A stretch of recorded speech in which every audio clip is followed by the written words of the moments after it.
In the wide, unmerciful stretch of the Wyoming plains, where the wind spoke louder than most men dared to, lived a rancher named Elias Crow, a man carved from solitude. His ranch sat miles from town, a lonely cabin surrounded by dry grass, broken fences and memories that refused to fade. Elias was known in the nearest settlement as a hard-working man, honest to the bone but cursed with a quiet that unsettled people. His wife had died years earlier during childbirth and the child with her. Since then, Elias spoke only when necessary, and even then, his voice sounded like it had been dragged up from somewhere deep and buried. Loneliness is a dangerous thing on the frontier. It doesn't announce itself. It settles in slowly, into empty chairs, cold nights, and meals eaten in silence. Elias tried hiring help, tried church, tried whiskey. Nothing filled the space left behind. The ranch demanded more than one pair of hands, and life demanded more than one beating heart. That was when the idea reached him, spoken half in, yes, by a trader passing through town. Plenty of women out east, the man said. Widows, immigrants, girls with nothing to lose. Some men pay to bring them west. Marriage of convenience. The words lingered like smoke. Weeks later, Elias stood in the dusty office of a marriage broker, his hat clutched in his hands, his eyes fixed on the floor. He wasn't buying love. He knew that.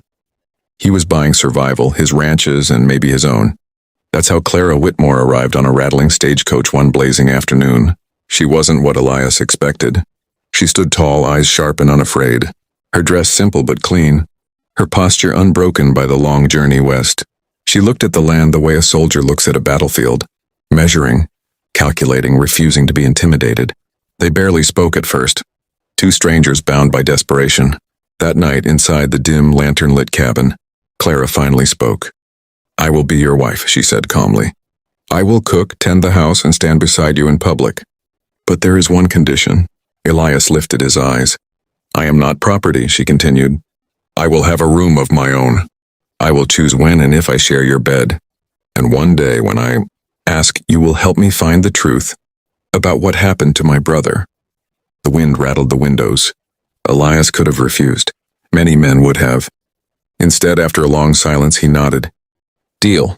Neither of them knew that in agreeing to her condition, Elias had just stepped onto a path that would tear open old wounds, challenge everything he believed about strength, and redefine what it truly meant to love. And somewhere deep inside that empty ranch house, something long dead began to stir. Marriage did not soften Elias overnight. He remained a man of few words, rising before dawn, returning after dark. But Clara noticed things others wouldn't. The way he left food for stray dogs. The careful way he repaired broken tools instead of replacing them. The grief that haunted his eyes when he thought no one was watching. Clara, in turn, was not the fragile bride the town expected. She worked the land, learned the cattle routes, faced down men who mistook her silence for weakness. And slowly she earned something far rarer than respect: trust. Weeks turned into months.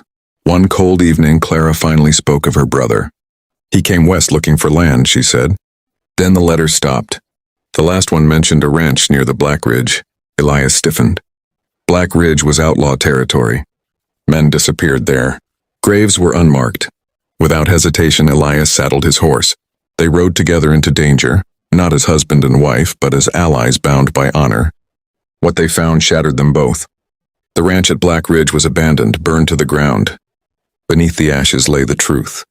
Clara's brother had uncovered a land theft scheme run by powerful men. He was silenced for it. Grief broke Clara in a way Elias recognized too well. That night, under a sky crowded with stars, she wept openly for the first time. Elias did not speak. He simply stayed. Days later, when they returned home, something had changed. The silence between them no longer felt empty, it felt shared. On the first night Clara came to his room, she did not come as part of a deal. She came by choice. And Elias understood then. The condition hadn't been a demand. It had been a test. Not of obedience, but of character. Years later, the Crow Ranch became known not for its size or wealth, but for its warmth, for the woman who stood equal beside her husband, for the man who learned that strength was not domination, but patience, humility, and the courage to change. And whenever the wind crossed the plains, it carried a quiet truth. The loneliest man in the West didn't buy a wife. He earned a partner. The land remembers everything. That was something Elias Crow came to understand as the years passed. The soil beneath his boots remembered blood spilled and sweat earned. The wind remembered promises broken and prayers whispered into empty skies. And the ranch, once a place of echoes and grief, remembered the man he used to be, even as it slowly welcomed the man he was becoming. After Black Ridge, nothing returned to what it had been before. Elias no longer rode alone with his thoughts chasing him like wolves. Clara rode beside him now, her presence steady, her eyes alert, her silence never empty. The town noticed it first, the way Elias listened when Clara spoke, the way she stood at his side without fear or apology. People whispered, some with approval, others with suspicion. A woman like her unsettled the old order of things, but Elias did not care. For the first time in his life, he was no longer trying to survive the days. He was building something meant to last beyond them. Clara kept her word. She ran the house with quiet efficiency, but she did not shrink herself to fit it. She taught local children to read on Sundays. She helped widows, barter fair prices in town, and when men spoke over her, she did not raise her voice, she simply waited, then spoke with such clarity that silence followed. Elias watched all of this from a distance at first, unsure of where he fit in a life that no longer revolved solely around his pain. One night, months after Black Ridge, a storm rolled across the plains, violent and sudden. Thunder cracked like gunfire. Clara woke gasping from a dream she could not shake, her hands trembling despite her strength. Without thinking, Elias crossed the hall and knocked on her door. She opened it.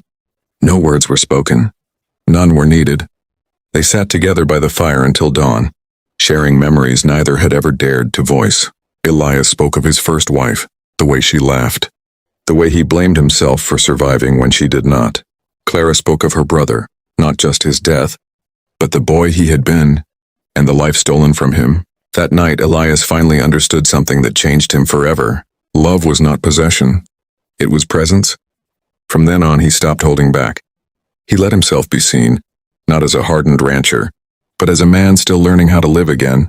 Trouble came in the spring. Men connected to the Black Ridge land theft scheme arrived, armed with papers and threats, demanding Elias sell his ranch. Clara recognized the names immediately. These were the men who had benefited from her brother's death. Fear tried to take root, but it did not last. Elias stood firm. "This land stays," he said simply. The standoff ended not with bullets, but with witnesses, records Clara had kept, and townsfolk who finally found their courage. The truth surfaced. The men retreated. Justice, slow and imperfect, finally caught up. That victory did more than save the ranch. It healed something broken inside Elias. Years passed.